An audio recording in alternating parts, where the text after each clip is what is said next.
Millionaire secretly meets Mistress' pregnant wife, finds out, and kicks him out with nothing. They said Michael Redwood had it all: wealth, a sprawling estate, devoted employees, and a beautiful wife expecting his heir. But under the polished surface of charity dinners and high society galas lay secrets that threatened to topple his world. Rumors of an illicit affair with a mysterious woman began circulating in hushed whispers. As his pregnant wife, Elizabeth, felt his distance, she couldn't shake the feeling that her once loving husband was slipping away.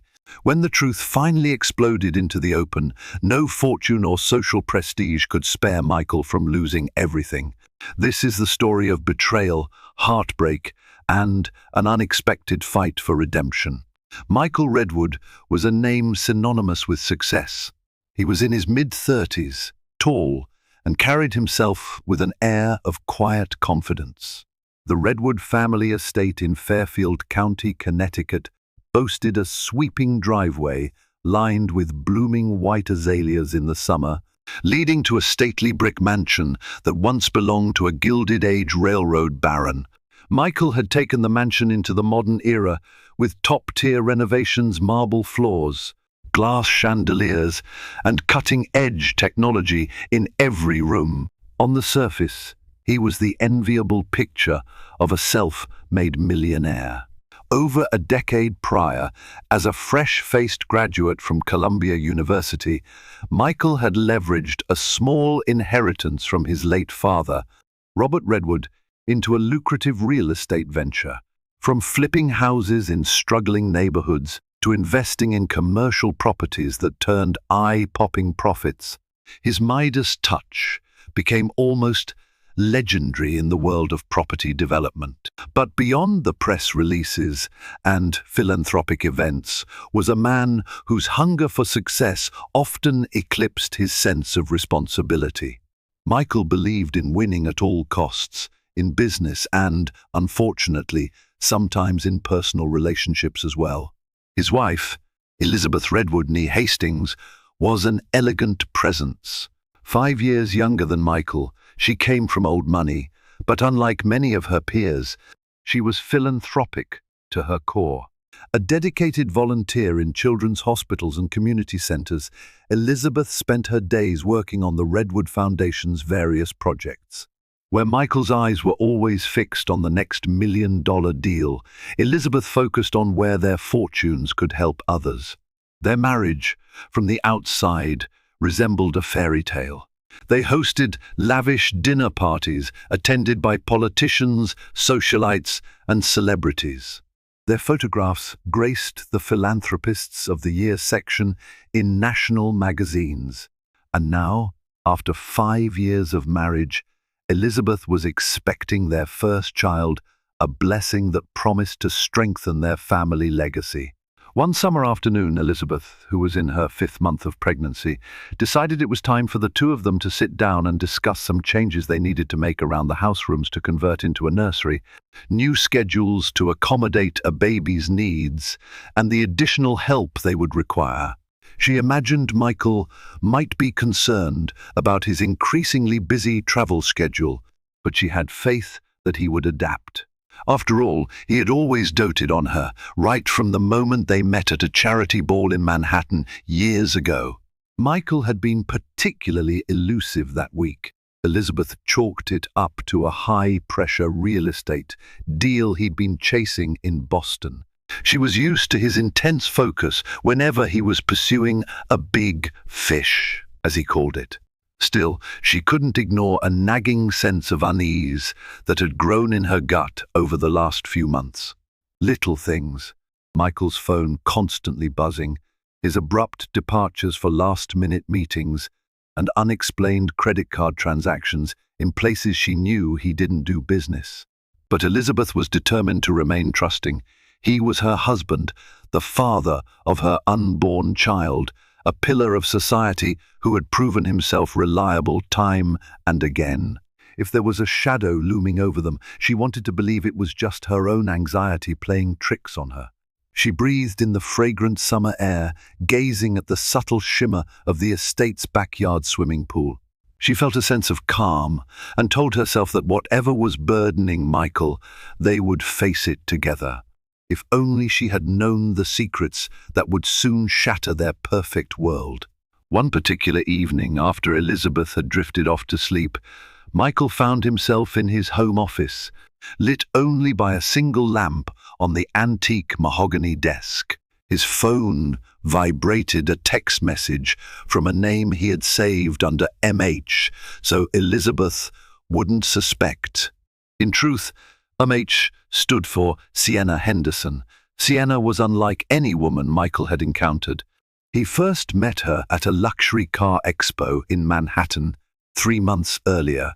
She was standing beside a cherry-red Aston Martin, her dark hair cascading over her shoulders, exuding confidence and intrigue in the way she carried herself.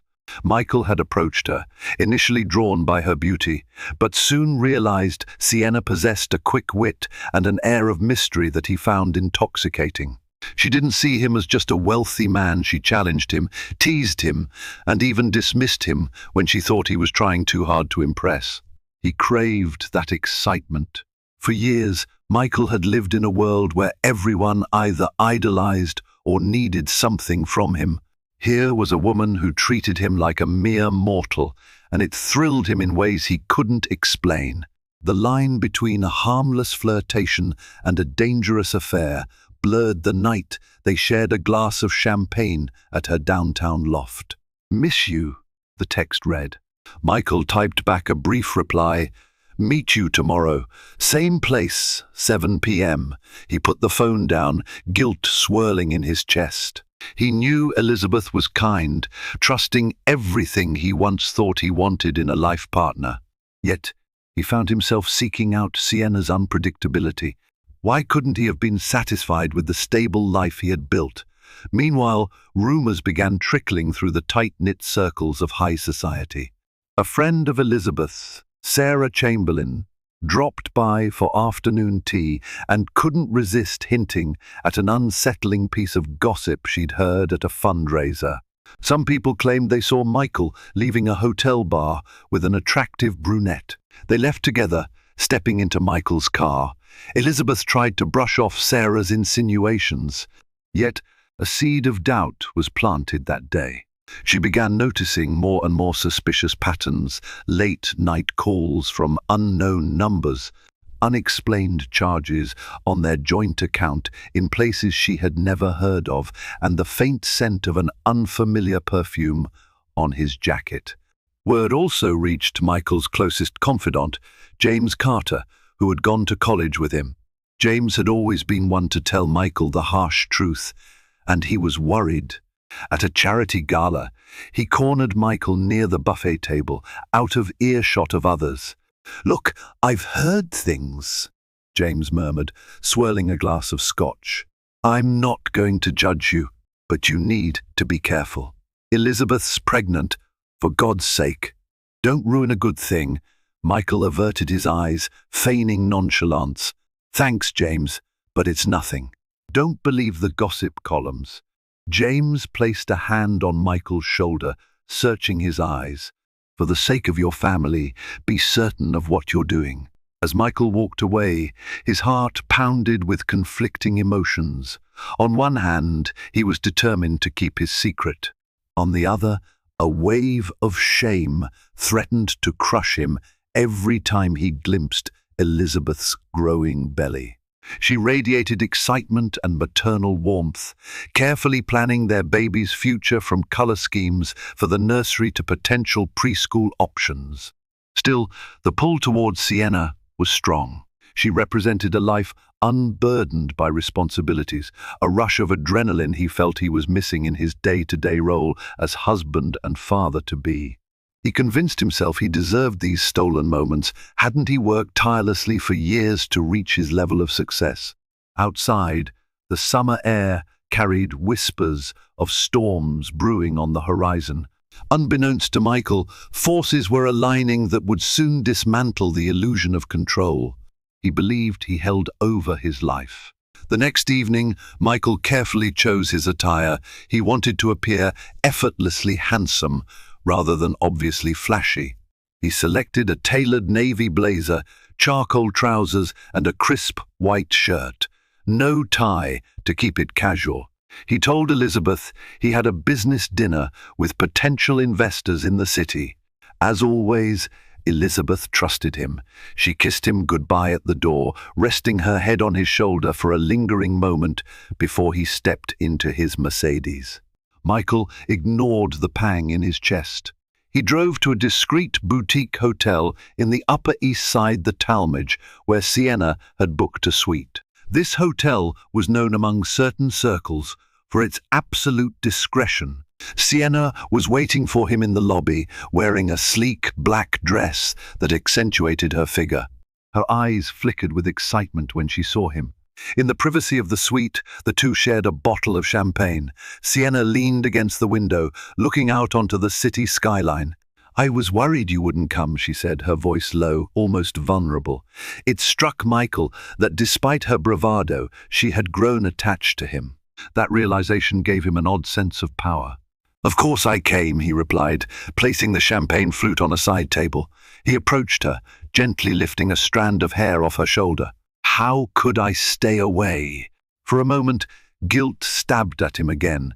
He thought of Elizabeth at home, probably sitting in the living room with a baby name book in her lap. Did she have dinner alone tonight? His heart twisted.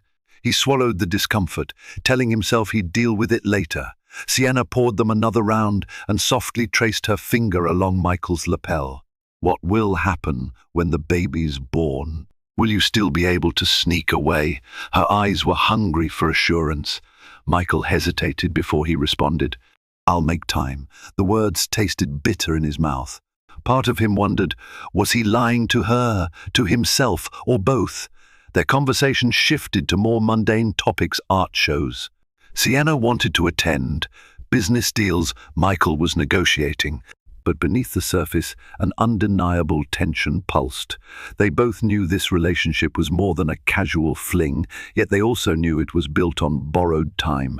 Meanwhile, back at the Redwood estate, Elizabeth tried to sleep. She tossed and turned, feeling an odd emptiness on Michael's side of the bed. She told herself it was just hormones, that expecting mothers often felt anxious. Still, she couldn't fully shake the memory of Sarah Chamberlain's insinuations. Around midnight, she padded to the kitchen in her silk robe to brew herbal tea. In the quiet expanse of the mansion, her mind wandered to lonely thoughts of betrayal. Early the next morning, Michael slipped back into the house, thinking Elizabeth would be asleep. He was startled to find her sitting at the kitchen table, sipping tea. Her eyes were bleary, her hair disheveled. She looked so young and fragile in that moment that he felt a surge of protectiveness. Elizabeth gave him a small smile that didn't reach her eyes. "Long night?" she asked softly. He nodded, not meeting her gaze. "Yes, sorry, it ran later than expected." Elizabeth said nothing else. She simply studied him for a few seconds, then stood up and walked over to the sink. Watching her, Michael was seized by a foreboding sense that the walls were slowly closing in. He forced a grin and made his way upstairs, determined to shake off the ominous feeling. Unbeknownst to him, Elizabeth had already begun her own quiet investigation. She couldn't allow herself to fully trust or to fully believe the rumors. She needed proof. And so, the first tiny crack in their marriage, once thought unbreakable, widened. Determined to protect her marriage and dispel any doubts, Elizabeth decided to take methodical steps. She began by examining the details of Michael's schedule.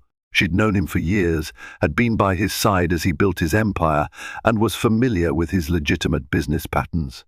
She felt she could distinguish normal real estate deals from a suspicious new pattern if one truly existed. Quietly, she started making notes. When Michael said he was meeting with Jonas and company, investors, she'd mark the time and place he claimed to be. She'd then compare that to the credit card statements, discovering whether the charges aligned with the hotel restaurant or if they were located elsewhere. It was painstaking work, but she did it with calm resolve.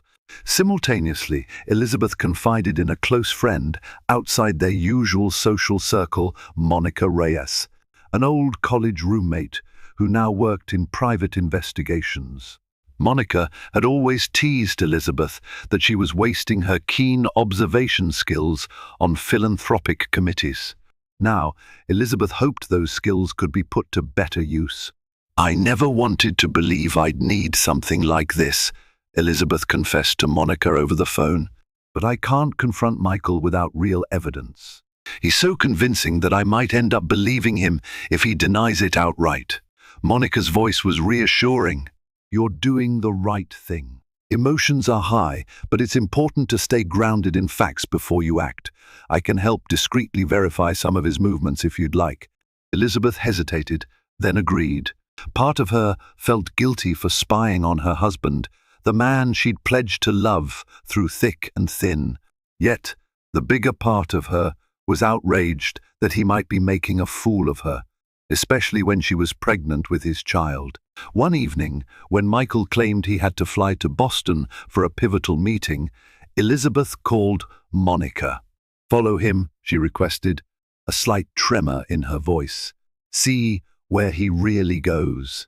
Michael left in the late afternoon, a garment bag slung over his shoulder, hugging Elizabeth lightly before heading out. Monica was already waiting in her car near the Redwood estate. She trailed Michael's Mercedes along the highway for almost an hour. Instead of heading to the airport, Michael veered off toward a smaller town. Monica watched as he pulled into a high-end resort nestled by a lake. He parked, and, moments later, a woman in a red coat slipped into his car. Monica snapped a few photos on her phone, capturing the unmistakable forms of Michael Redwood and Sienna Henderson locked in an embrace. Back at the Redwood mansion, Elizabeth was pacing her bedroom. She glanced at the crib that had just been delivered, still in its packaging, waiting to be assembled for their baby. Her stomach roiled with anticipation and dread. A short while later, her phone buzzed with a message from Monica. "I have proof. Call me." That night, Elizabeth cried herself to sleep for the first time since her mother's funeral. She kept hearing Michael's lies reverberate in her mind: work trips, investor dinners, urgent business calls. In that moment, all the illusions of her marriage began to fracture. Yet, she wasn't entirely ready to confront him. She knew a confrontation would unleash chaos, and she wanted to gather her strength and think of the baby. Her father had always taught her never to go to battle unprepared. So Elizabeth decided to wait, to plan her moment carefully, to protect her unborn child's future. She determined that she would not be the only one who lost out when the truth came to light. Michael's double life was becoming more complicated. His every waking moment felt like a juggling act. On one side, he had his wife, the woman carrying his child, his social equal at banquets, the benevolent face behind the Redwood Foundation. On the other, he had Sienna, a woman who ignited a passion in him he hadn't felt in years. He sensed time was running out, though he was too consumed by temptation to stop. Late one night, guilt overcame him. He was in bed, staring at the dark ceiling, listening to Elizabeth's soft breathing. The baby's due date was inching closer. Elizabeth's belly had grown more pronounced, and Michael often felt the baby kick against his palm when he remembered to ask about her day or rub her stomach. Each time he experienced that tiny flutter, an inexplicable fear and guilt surfaced. "What was he doing? Are you all right?" Elizabeth murmured, turning slightly. The moonlight highlighted the concern etched on her face. "Yeah," he whispered, forcing a gentle smile. "Just thinking about work." She nodded, half asleep, but leaned her head on his shoulder. Eventually, her breathing slowed again, and Michael was left alone with his thoughts.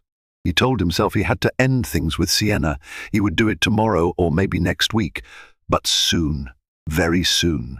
At dawn, he woke early, deciding to clear his head with a run around the estate grounds.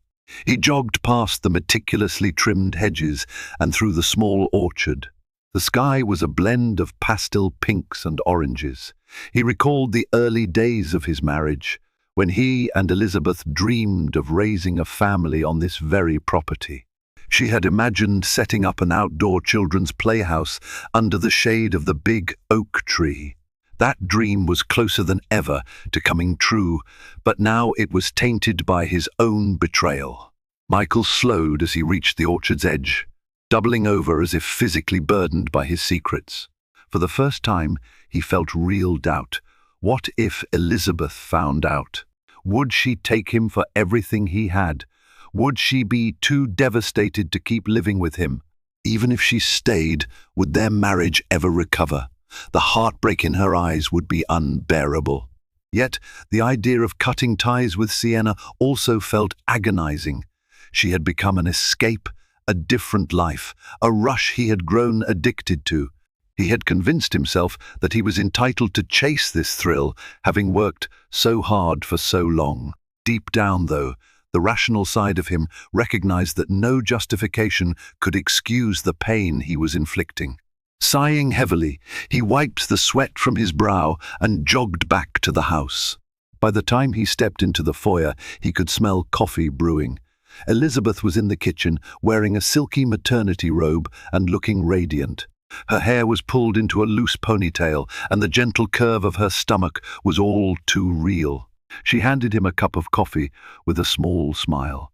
"You look like you've been running for miles," she noted, her tone light, though her eyes held a distant sadness. "Just needed to clear my head," he muttered. She hesitated, as though wanting to say something else. Instead, she just nodded and busied herself with preparing toast. Michael watched her, conflicted, knowing that any day now the fragile facade he'd built could crumble. But he was too paralyzed to act, torn between the life he'd always known and the illicit excitement he couldn't let go of. As the weeks passed, Elizabeth gathered more evidence of Michael's indiscretions. Monica, her friend in private investigations, provided her with a detailed file, photos of Michael and Sienna, entering restaurants, hotels, even stepping onto a yacht Michael had rented under a shell company. The evidence was overwhelming. Elizabeth spent countless nights weeping quietly in the library, clutching the baby monitor that she used to listen to the baby's heartbeat. Every time she saw Michael's face, her anger mingled with a profound sadness. She recalled the vows they had exchanged on their wedding day, to be faithful, to support each other in sickness and in health. It seemed so distant now, as though it had happened to two other people.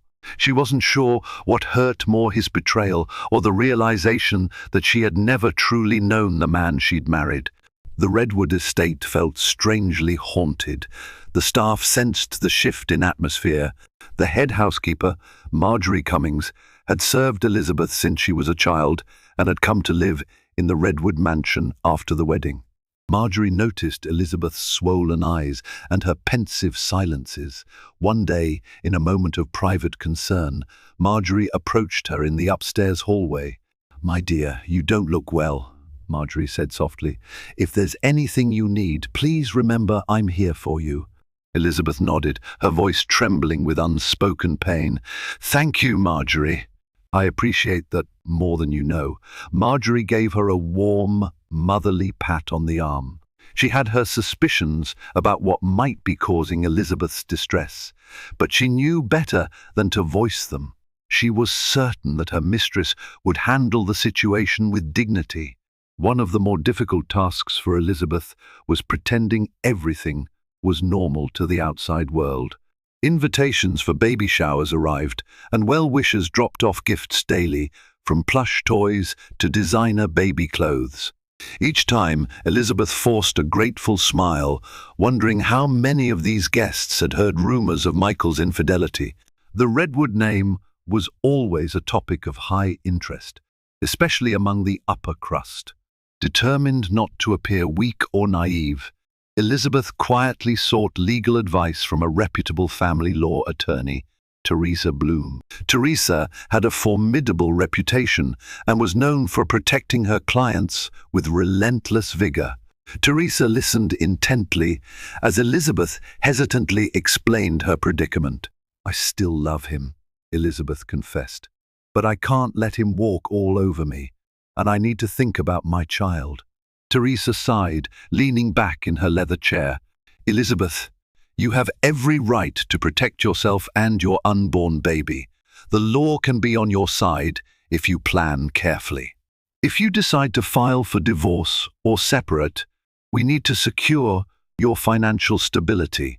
Prenups, property divisions, everything must be addressed with precision."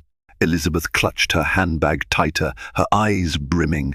"I'm not sure I want a divorce yet, but I won't be a doormat either. Is there a way to ensure the baby and I are safe if things go badly?" Teresa nodded. "Absolutely. We can set up measures to freeze certain assets, or at least make sure you have control over enough funds and properties to support yourself. If you choose to separate, I'll make sure you have the upper hand." Though Elizabeth left the office with a heavy heart, she felt a spark of empowerment.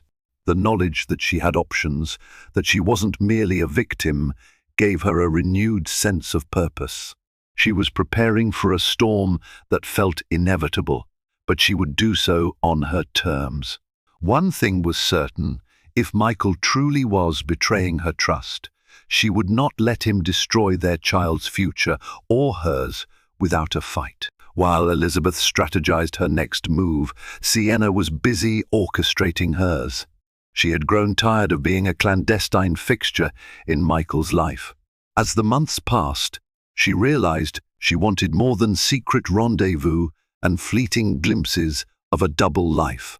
She saw in Michael not just a wealthy man, but a potential future. Perhaps she believed that with enough pressure he would leave his wife and start anew with her. Or perhaps she simply refused to stay in the shadows forever. One afternoon, Sienna invited Michael to her loft. It was a converted industrial space in a trendy part of Manhattan. Sunlight streamed through the tall windows, revealing her collection of abstract paintings and minimalist furniture. Usually Michael would arrive with a playful grin, eager for their trysts. This time, tension lined his features. He suspected Sienna's restlessness. He sensed a confrontation brewing. As soon as he stepped in, Sienna locked the door behind him. "We need to talk," she said, her voice steely. Michael set down his briefcase, exhaling. "All right, I'm listening." She crossed her arms, staring him down. "I'm done with this half-life. I see you once or twice a week if I'm lucky. I can't even call you whenever I want, can't show up at your place. I want more than that." He raked a hand through his hair, throat tight. "Sienna, you know how complicated this is. Elizabeth's pregnant. I can't just—" She cut him off, her anger flaring. "Don't say you can't just leave her. You can do whatever you want, Michael. You're choosing to keep me a secret because you're scared of the fallout. So let me give you a reason to be scared." She leaned forward, her eyes burning with resolve. "You walk away from me, and I'll make sure everyone knows about us. I'll go to the press if I have to." Imagine the headlines. "Michael Redwood's Mistress spills all." Michael felt as though the air had been sucked out of the room. The potential damage to his reputation, to his carefully curated image, was staggering. His pulse thundered in his ears. "Sienna, I don't respond well to threats." She didn't blink. "It's not a threat. It's a fact. If you want me to stay quiet, then prove you want me in your life fully." She paused, her expression unreadable. "Leave her and be with me." He forced himself to keep his voice calm, though panic roiled within him. "You're asking me to walk away from my marriage while Elizabeth is carrying my child. That's cruel, unthinkable." Sienna's lips quivered in a moment of vulnerability. "What about me, Michael? Am I just a fling you'll toss aside once the baby is born? I have feelings too." A complex swirl of emotions warred inside him: remorse, anger, lust, fear. He swallowed hard. "I need time to think. I can't make this decision overnight." Sienna's posture remained defiant, but her eyes flickered with a hint of desperation. "Fine. but don't think time will make me forget what I want. If you won't choose, I'll force your hand." Michael left the loft, feeling the walls of his life closing in from all sides. His affair, once thrilling, had become a noose tightening around his neck. Neither Elizabeth nor Sienna seemed likely to sit idly by anymore. He was barreling toward a reckoning, and deep down, he knew it was the result of his own reckless choices. A few days later, Elizabeth decided the moment for confrontation had arrived. She'd spent countless hours crying, raging, and plotting. She was done waiting for Michael to come clean on his own. With the overwhelming evidence Monica had gathered, Elizabeth felt the weight of heartbreak, but she also felt ready to reclaim her dignity. That evening, after dinner, she asked Michael to join her in the living room.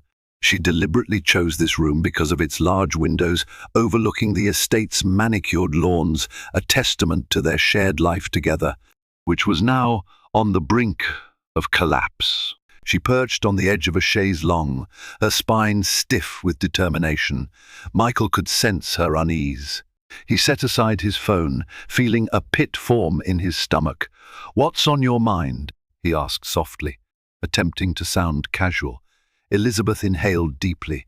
"I need you to be honest with me." "Are you involved with another woman?" He stiffened. Several seconds ticked by in oppressive silence. Finally, he forced out a half-lie, hoping to salvage the situation. "I've had some meetings with new contacts." "Nothing personal," she cut him off, her voice trembling with controlled anger. "Don't lie to me, Michael. I have pictures, emails, our receipts. I know about Sienna." She pulled a folder from a nearby table and set it down between them. The gesture was almost ceremonial. Michael's eyes fell on the folder, and a wave of nausea swept over him. This was worse than he had imagined. Elizabeth wasn't just suspicious, she had proof. "Elizabeth the First," he began, his voice faltering. Her eyes glistened with tears, though her posture remained firm. "How long?" she demanded. He hesitated, swallowing hard. "A few months." The admission spilled into the room like poison. Elizabeth exhaled, as though releasing something toxic from her lungs. "While I've been carrying our child," she whispered, "you've been sneaking off to be with her." Michael rubbed his temples, the guilt now roaring through his bloodstream. "I'm sorry," he pleaded. "I never wanted to hurt you." "Then why did you do it?" Elizabeth's voice rose, tears sliding down her cheeks. "Was I not enough? Did our vows mean nothing?"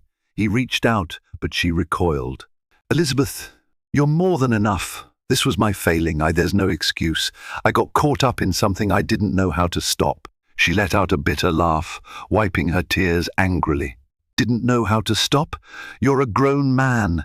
You could have walked away from her at any time, but you chose not to."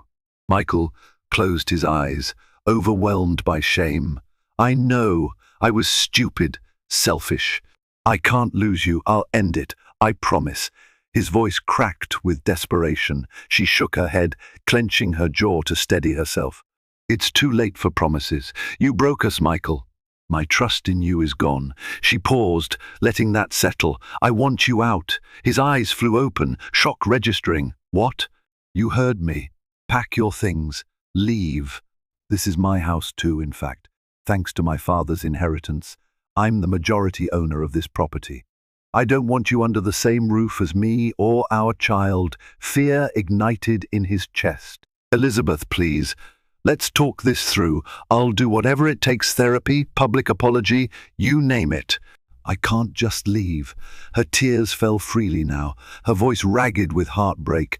"You already left me, Michael, months ago when you started this affair. I'm just making it official." She looked away, tears glistening on her lashes. "Don't make me call security." Defeated, he rose slowly, feeling as though the ground had been ripped from beneath his feet. He trudged upstairs, numb.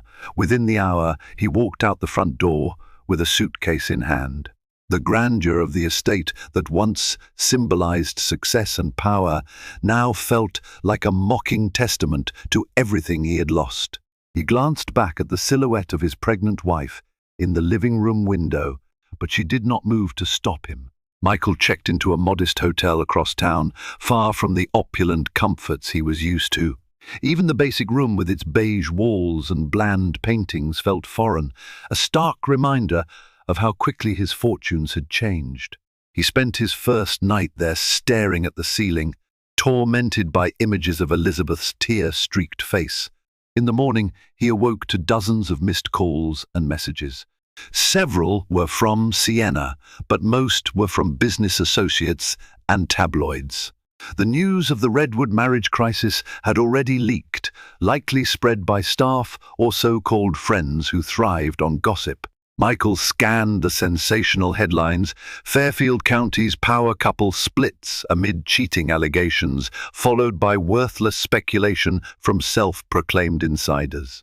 He was furious and humiliated, but most of all, he was devastated for Elizabeth. She hadn't deserved this public spectacle. Text messages from mutual friends offered sympathy or demanded gossip. One from James Carter read, "What happened? Is it true? How can I help?" Michael dropped the phone with a heavy sigh, unsure if any form of help existed for a mess of his own making. Meanwhile, back at the Redwood estate, Elizabeth told the staff not to let Michael back inside. The pain of seeing him had become too great. She moved into a guest suite at the opposite end of the house. Sleeping in the master bedroom had become unbearable, filled with memories of happier times. She told herself she needed space, though her entire being yearned for a comfort she could no longer claim. Teresa Bloom, her attorney, arrived for a private meeting. Over steaming cups of chamomile tea, they discussed legal options. Elizabeth confessed she wasn't entirely sure she wanted a divorce, but she needed to protect herself and the baby. Teresa laid out possible scenarios: a legal separation with a formal arrangement for child support, asset division if she proceeded with divorce, or even the possibility of therapy and reconciliation if Michael showed genuine remorse. "I don't know if I can ever trust him again," Elizabeth whispered, her voice fragile. "But he's the father of my child. I can't just cut him out of our lives entirely." Teresa reached out and squeezed Elizabeth's hand gently. "Trust your instincts. At least this way, you have a roadmap of how to proceed." Elsewhere, Sienna found herself on the outskirts of the fallout. She watched the story unfold in real time on social media and gossip columns. Her plan to force Michael's hand had partially worked. He had been kicked out by Elizabeth. But now, Sienna was unprepared for the public scrutiny and the harsh reality of Michael's downfall. Did she want a man who might lose everything, including his wealth and social standing? Had she overplayed her hand? She mulled over these thoughts in her loft, sipping wine late into the night. A part of her felt a pang of guilt for destroying Elizabeth's marriage, but she also believed Michael wouldn't have strayed if his marriage was perfect in the first place. Still, she hadn't expected such a vicious spiral of events. Michael, in his cramped hotel room, found himself inundated by calls from reporters. His PR manager demanded a statement.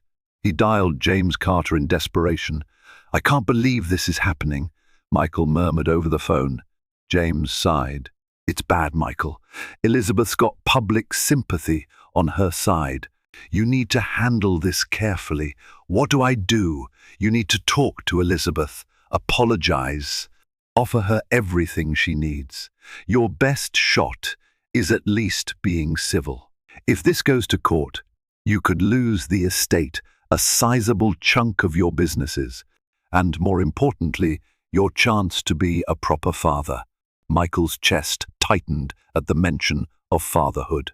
He ended the call and stared at the wall. He realized, perhaps too late, that if he didn't act quickly, he might lose not just his home and reputation, but the unconditional love of his own child. Desperate for a chance to explain himself and hoping to salvage whatever was left, Michael reached out to Elizabeth. It took 3 attempts, but on a Thursday afternoon, she finally agreed to meet him at a small cafe in town. No paparazzi had tracked it yet. and she preferred to avoid further scandalous headlines. Elizabeth arrived first, accompanied by a subdued aura. She wore a simple maternity dress, her hair pulled back in a neat chignon. Michael approached the table, feeling a jolt of guilt upon seeing how much her pregnancy had advanced since their last intimate interaction. She was carrying his child, and yet he had forced her into a situation where she had to protect herself from him. She did not stand to greet him, but merely nodded for him to sit. Michael sank into the chair, trying to steady his nerves. "Thank you for agreeing to see me." Elizabeth folded her hands over her belly, which Michael couldn't help but notice. "We need to talk about co-parenting arrangements," she said, her tone brisk, as if in a business meeting. A pang of sorrow twisted in Michael's stomach. She had once been so warm to him, now reduced to measured indifference. "I want to be part of our child's life," he said softly. "I'll do whatever it takes." She avoided his gaze, focusing on a point beyond his shoulder. "That's easy to say now. But the moment things get complicated, you run off, don't you?" He reached out a hand, but she pulled back. "Elizabeth, I know I've broken your trust. I can't justify my actions, but I can say I'm sorry. I am so sorry." She pursed her lips, a tear threatening to escape the corner of her eye. "Your apologies won't magically erase the pain you caused me. You cheated while I was pregnant. That's a betrayal I never imagined coming from you." Michael's voice trembled. "It was a horrible mistake. I was foolish, caught up in something I thought I wanted, but it never compared to what we have." She let out a derisive laugh. "What we had, you mean?" Silence settled between them, thick with regret. Eventually, Elizabeth took a shaky breath. "I've spoken with my lawyer. You're looking at a legal separation, possibly a divorce. I'm considering all options." He resisted the urge to beg or plead. Instead, he tried to remain calm. "Please give me a chance to prove I can change. Let me go to therapy, counseling, anything. I don't want to lose you or our baby." For the first time in the conversation, Elizabeth looked directly at him, tears swimming in her eyes. "I don't trust you, and I can't keep living in a state of anxiety, wondering where you are or what you're doing." He bent his head in shame. "I understand. You'll move your things out of the house." "I don't want you there," she continued, her voice steady. "I'll have Teresa draw up an agreement for financial support for me and the baby. You will keep away until the baby is born. After that, if you want visitation, we'll arrange it formally." Michael's throat constricted.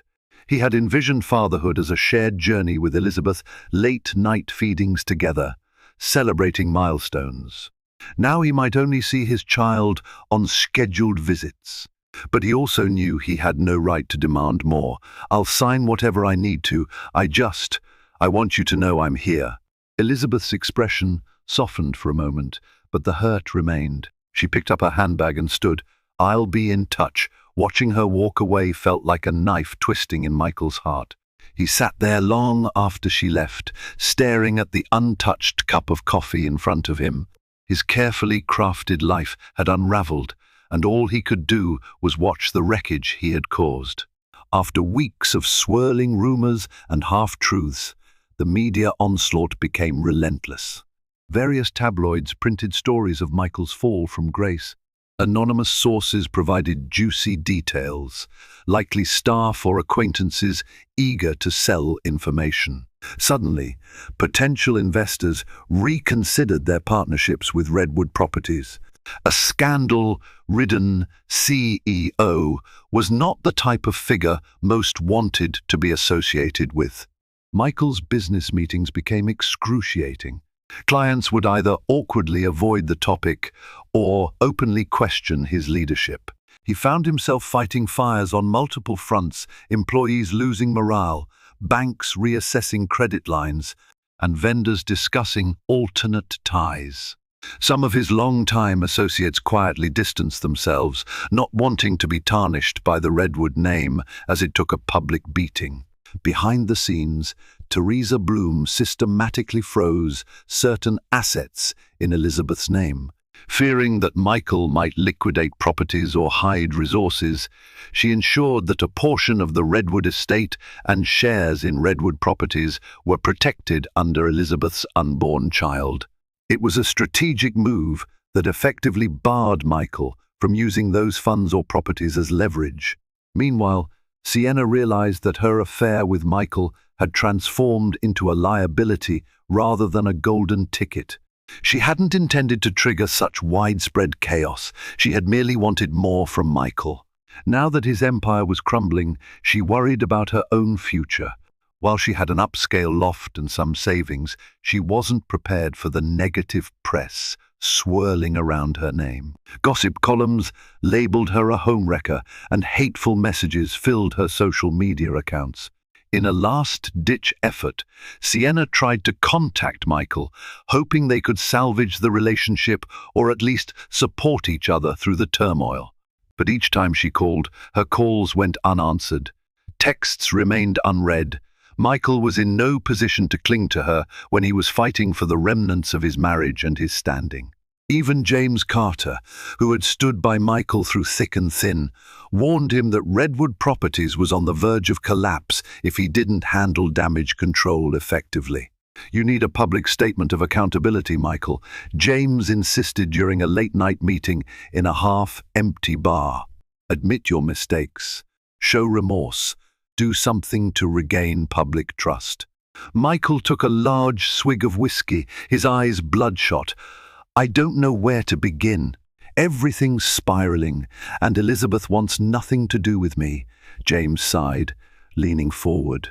"Then do it for your child. Show the world that you're taking responsibility. That might not fix your marriage, but it could restore some faith in your moral compass." The next morning, Redwood Properties' PR team released a carefully crafted statement where Michael confessed to personal failures, apologized to Elizabeth and the community, and pledged to focus on personal rehabilitation. It wasn't well received by everyone. Many dismissed it as a desperate attempt to save face. Still, a small segment of the public and some business partners acknowledged the effort. Elizabeth read the statement online, her heart twisting. It sounded polished, too neat. The Michael she had confronted weeks ago was raw and broken. This public apology felt more like a corporate press release than a sincere plea for forgiveness. Yet, she couldn't deny that at least it was a step in the right direction. She wondered if there might still be a chance for genuine remorse to shine through. The Redwood mansion stood eerily quiet without Michael's presence. Elizabeth spent her days meeting with lawyers, attending prenatal appointments, and ensuring she had everything set for the baby. At night, she would sometimes wander through the empty corridors, her thoughts drifting to past memories. The empire Michael had built once felt so secure, but now it lay in ruins, much like their marriage. A month later, Elizabeth's due date approached. She had largely shut Michael out, communicating only through lawyers regarding the baby's health and arrangements. Despite her anger and heartbreak, she couldn't bring herself to sever ties completely. She sent him periodic updates about the baby's growth, how she was measuring, what the doctor advised, and so on. Michael clung to these messages like a lifeline. During one of her final prenatal checkups, Elizabeth was surprised to find Michael in the waiting room. He looked tired, dark circles under his eyes, his suit slightly wrinkled. The clean-shaven, impeccably groomed man she once knew had been replaced by a fraught figure, weighed down by remorse and stress. "Hi," he said softly, standing when she entered.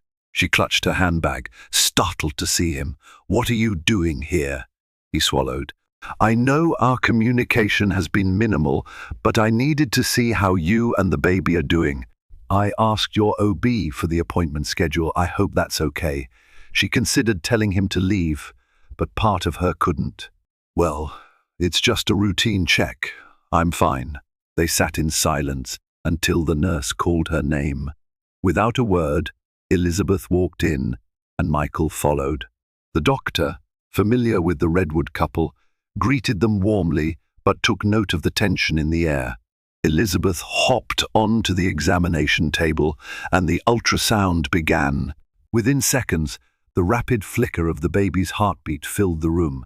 Michael held his breath, his eyes glued to the monitor, displaying the tiny form. He reached out instinctively, and for a moment Elizabeth let him rest his hand near hers. Tears glistened in Michael's eyes.